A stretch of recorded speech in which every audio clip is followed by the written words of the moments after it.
Why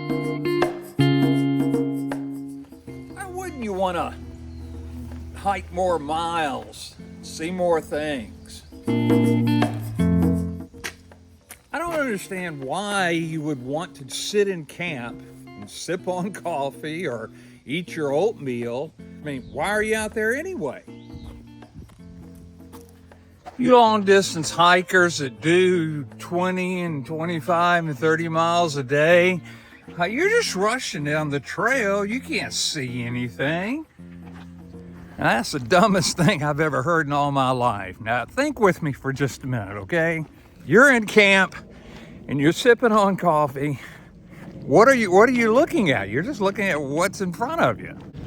I can see a whole lot more scenery and lakes and mountain views and stuff like that hiking 20, 25 miles in a day than someone that's just sitting in camp or maybe getting in 2 or 3 or maybe 5 miles a day.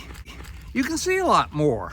And so in today's video, I want to talk about how to hike longer, not necessarily faster. So pay attention, sit up straight, and let's go.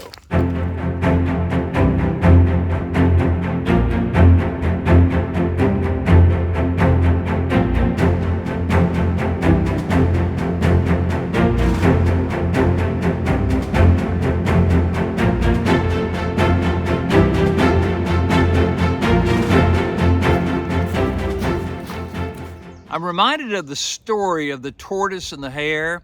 Hare took off really fast out of the gate, and he went down the trail as fast as he could and stopped every once in a while, waiting for the tortoise to catch up. The tortoise was the last one out of camp, but in the very end, it was the tortoise that won the race.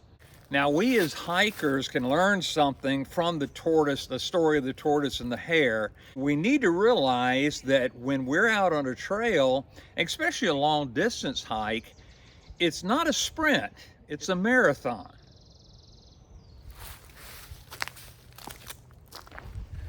If our main purpose is to get out there and see as much as we can, then it's only obvious that we try to get in as many miles as we can. A lot of people say, well, I just can't hike that fast, Rev. It's not how fast you hike, it's how long you hike. Now, the older you get and the more health problems you have, the slower you're going to be hiking. I mean, it's just obvious. I was doing the Pacific Crest Trail when I first started out. Early on, I met a guy by the name of, his trail name was Incognito. He was about 71, 72, somewhere around in there years old. Slow, oh my goodness, he was so slow on the trail. And I thought to myself, man, he's never gonna make it. Now, around the Oregon section, I met a girl by the name, her trail name was Blaze. And I always like to try to find out how they got their trail name so that I could remember it. And I said, Blaze, I said, how'd you get your trail name? She was a young girl. She stopped and she looked at me. She said, because I'm fast. Now, again, the older you get, the slower you're going to get. You have to say to yourself, it's not how fast I can hike, but it's how long I can hike. One thing about hiking fast is that you have an opportunity to sustain an injury. The faster you hike, you may trip on something or fall off of a rock or something like that. And so you have to be careful not to hike too fast, especially going downhill. Now, I can still do 3 miles an hour on a flat trail, but where I've noticed a big difference in my stamina is when I start hiking uphill. I really have to take my time going uphill, I guess because of my heart condition. When I first started hiking the Pacific Crest Trail, I was always the last one out of camp because I was drinking my coffee and cooking oatmeal and all this kind of stuff. But it was really funny, the people that got out real quick out of camp, I always passed them up because I didn't stop that much. And they stopped about every, I don't know, mile or so, whatever. Only stop when you have to. If you don't have to stop, then don't stop. Just keep hiking. Now, if you're tired and your feet are just giving out, then of course you're going to have to stop. A lot of people just stop because it's 12 o'clock in the afternoon or 6 o'clock at night. But the key thing is to just keep hiking as long as you can. Now, there's several times when you absolutely have to stop to get water. And also there's one other thing that you have to stop for, and that is to go to the bathroom. Now, I haven't perfected the technique yet, but I'd like to be able to go to the bathroom without stopping. Man, that would be great, wouldn't it? Ew! Now, the key to doing long miles so that you can see more things is to just keep walking. Just get a steady pace. Again, it's a marathon. It's not a sprint. And so keep a steady pace and just keep walking and don't stop unless you just absolutely have to. Plan to spend less time in camp. Now, when I was doing the Pacific Crest Trail and any long distance trails that I've done, I tried to get out of camp as soon as I could, and I tried not to stay in camp any longer than I had to. And the reason why is because I was under a time constraint. I had to get to Canada before it started snowing, and if you're just doing like an overnight hike or something fun, a couple of day hike or whatever, then yeah, enjoy camp.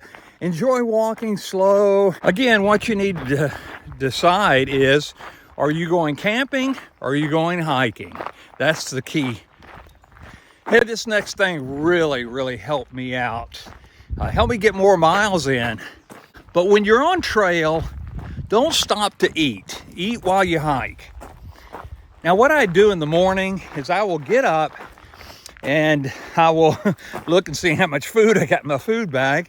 And then I'll take a day's worth of food and put it in my side pocket while I'm walking. If I get hungry, I'll eat. Now, I use the no-cook method. I don't carry a stove or a cook pot, but I'll have things like beef jerky, beef sticks, string cheese, anything, bars, anything like that. I will have it in my pocket, and when I'm hungry, I'll eat it. So just carry food items that don't require you stopping and cooking. Just eat what's convenient until you get to Trail Town, and then pig out. Now, one thing I've got to have in the morning, and that's my coffee. I don't know if you're like me, but man, I can't go very far without my coffee. And so what I do is very simple, is at nighttime, I will take an empty smart water bottle like this, the empty one I have, and I will fill it up till about here, and then I'll put 3 packets of Via. I'll put either Via or Folgers or Taste Your Choice or anything I could find, and I will shake it up at night, fill it up with water, and then put the coffee in there later, and then shake it up real good, lay it outside my tent, and in the morning, it'll be all fermented, and I'll be ready to drink it in the morning as I'm going down the road. That way you don't have to stop and heat water and cook your coffee and then wait for it to cool down. You just drink it. You say, ooh, cold coffee? Yeah, you're gonna have to let it cool down before you drink it anyway. Sometimes I will take some Carnation instant breakfast, if it's available, and I will add it to the coffee mixture, and that way I can get vitamins and nutrients and stuff like that along with my caffeine. Sometimes you're gonna get tired, your legs are gonna get weary, so the best thing to do is to use trekking poles. Use trekking poles so that you can get a little bit more mileage down the road before your legs start screaming at you. Hello, how are you? Hello. Hi. Maintain a steady pace. Don't go too fast, don't go too slow. See how long you can hold that particular pace. If you have to slow down, slow down. Again, that's what marathon runners do. They don't stop every mile or so.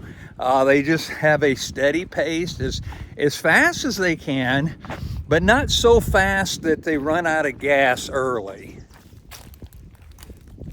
Now this goes without saying, but I've got to say it. Lighten your pack. You can go a lot longer and a lot faster if you have a lightened pack.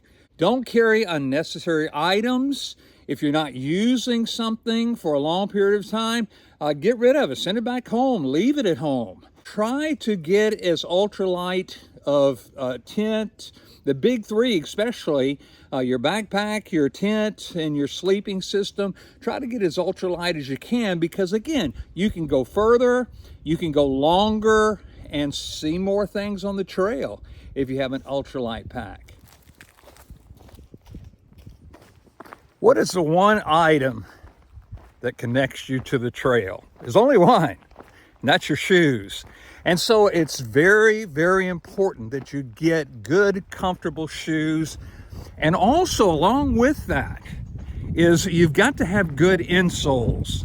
You won't be able to hike very long or very far if you have big old clunky boots and worn out insoles that come with your shoes.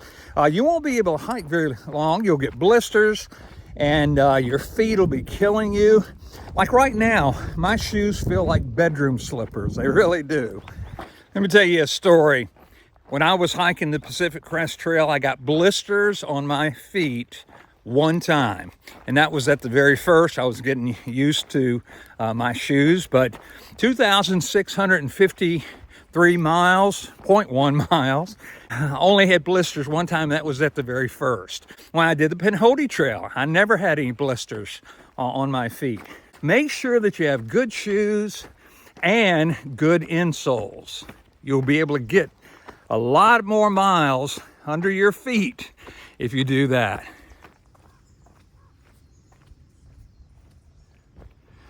Now, I've said before that you've got to stop for certain things. When you get tired, when you need to get water, when you need to go to the bathroom. Man, I wish I could perfect that technique of going to the bathroom while you're moving. I heard somebody say wear a diaper. Squish, squish, squish, squish, squish. But when you do stop, perform multiple tasks. Don't just do one thing and then go a little bit further and stop and do another thing, and then stop and go a little bit further and stop and do another thing. But perform multiple tasks when you do stop.